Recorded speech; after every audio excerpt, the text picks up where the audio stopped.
Middle east का आसमान एक बार फिर बारूद की गंध से भर चुका है। समुद्र में युद्ध पोतों की हलचल तेज है, रेगिस्तान में मिसाइल सिस्टम एक्टिव है और यहाँ तक कि दुनिया की सबसे खतरनाक दुश्मनी फिर नए मोड़ पर खड़ी दिखाई दे रही है। दरअसल ईरान दावा कर रहा है कि उसने अमेरिका का फाइटर जेट मार गिराया है, जबकि ट्रंप की सेना इस दावे को पूरी तरह से झूठ बता रही है। लेकिन सवाल सिर्फ इतना नहीं है कि सच कौन बोल रहा है। असली सवाल ये है कि आखिर अमेरिका और ईरान के बीच तनाव इतना खतरनाक स्तर तक पहुंचा कैसे?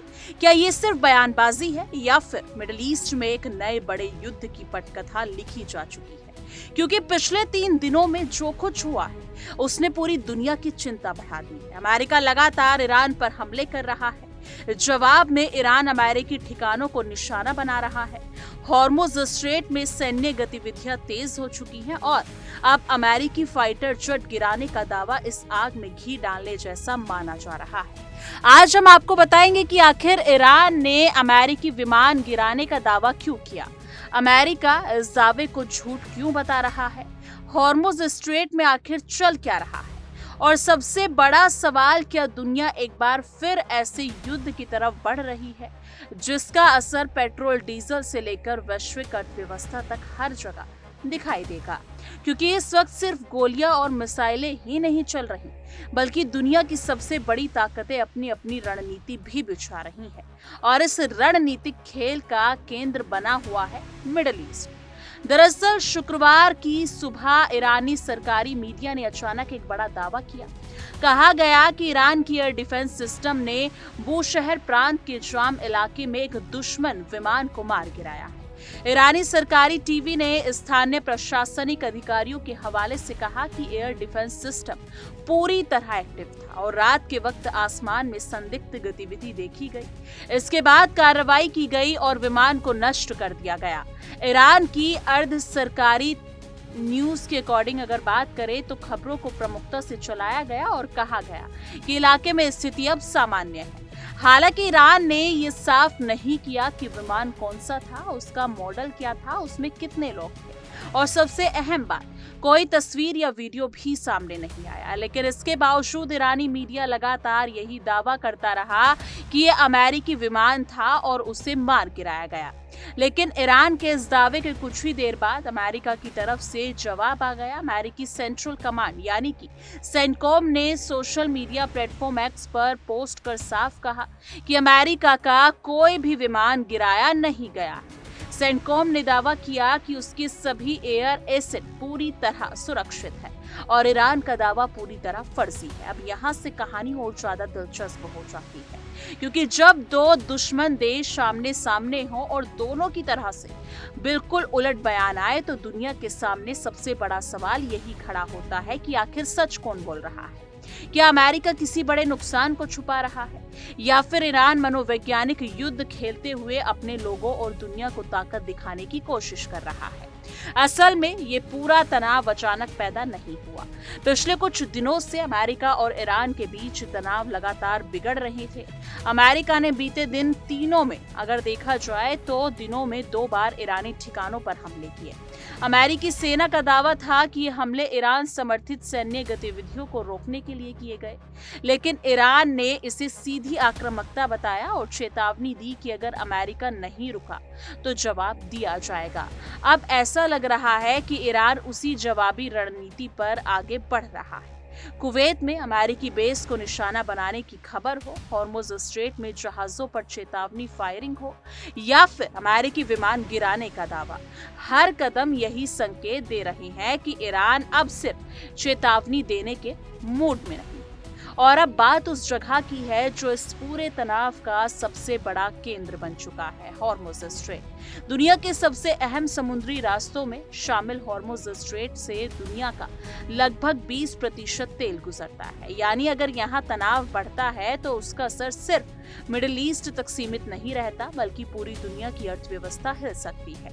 यही वजह है कि जब ईरानी मीडिया ने दावा किया कि हॉर्मुज के पास 4 जहाजों पर चेतावनी फायरिंग की गई तो अंतर्राष्ट्रीय बाजारों में भी बेचैनी बढ़ गई। ईरान का कहना है कि ये जहाज बिना अनुमति और बिना तालमेल के उस इलाके से गुजरने की कोशिश कर रहे थे, लेकिन अमेरिका और पश्चिमी देश इसे अंतर्राष्ट्रीय समुद्री मार्गों पर दबाव बनाने की कोशिश मान रहे हैं।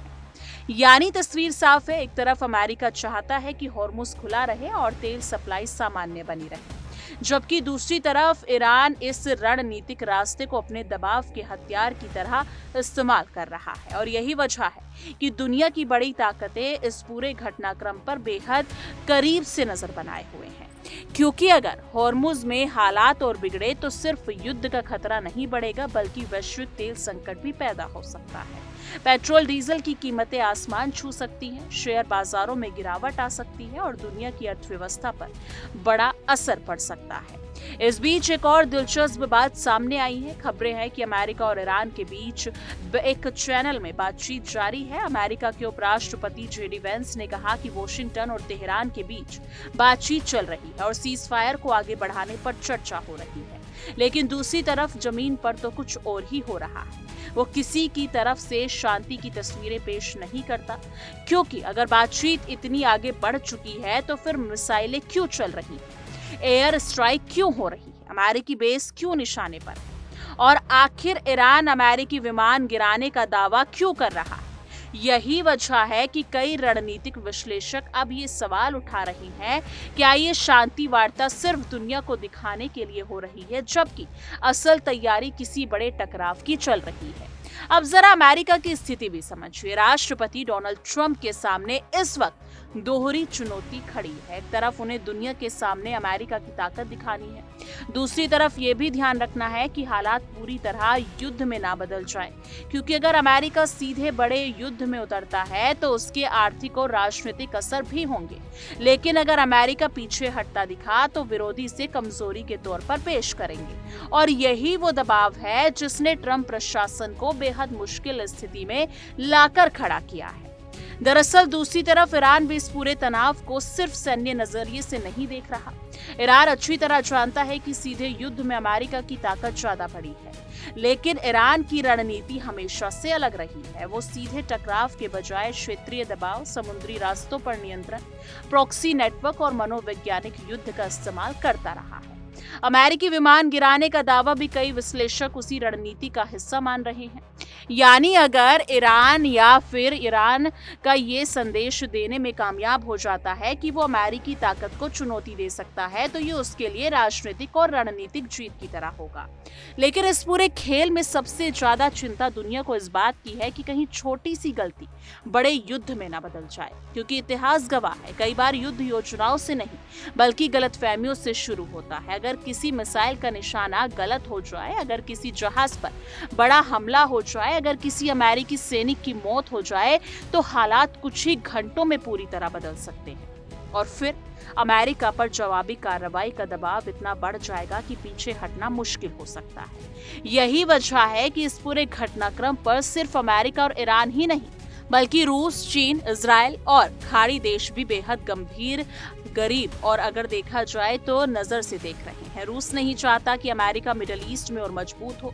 चीन की चिंता तेल सप्लाई को लेकर है। इजराइल लगातार ईरान को सबसे बड़ा खतरा मानता रहा है। वहीं खाड़ी देशों को डर है कि अगर युद्ध भड़का तो उसकी आग उनके दरवाजे तक भी पहुंच सकती है।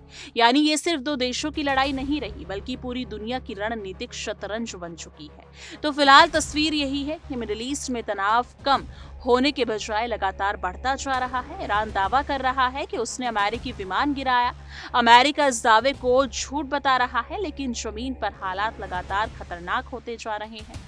हॉर्मुज स्ट्रेट में सैन्य गतिविधियां तेज हैं, अमेरिकी ठिकाने अलर्ट पर हैं, मिसाइल सिस्टम एक्टिव है और दुनिया इस इंतजार में है कि अगला कदम कौन उठाएगा, क्योंकि अगर हालात नहीं संभले तो इसका असर सिर्फ मिडिल ईस्ट तक सीमित नहीं रहेगा, बल्कि पूरी दुनिया इसकी कीमत चुकाएगी। फिलहाल के लिए इतना ही, लेकिन ये खबर अभी खत्म नहीं हुई है। मिडिल ईस्ट का आसमान अभी भी तनाव से भरा है, समुद्र में हलचल जारी है और दुनिया की नजरें अमेरिका और ईरान के अगले कदम पर टिकी हुई है कि आने वाले दिनों में क्या कुछ हो सकता है। लेकिन इस मुद्दे पर आपकी क्या कुछ राय है, कमेंट सेक्शन में जरूर साझा कीजिएगा। देखिए इंडिया डेली 24/7 अब आपकी स्मार्ट टीवी पर। इंडिया डेली मौजूद है सभी डिजिटल प्लेटफॉर्म पर लाइव और लगातार। इंडिया डेली 24/7 हर दिन राष्ट्र को समर्पित।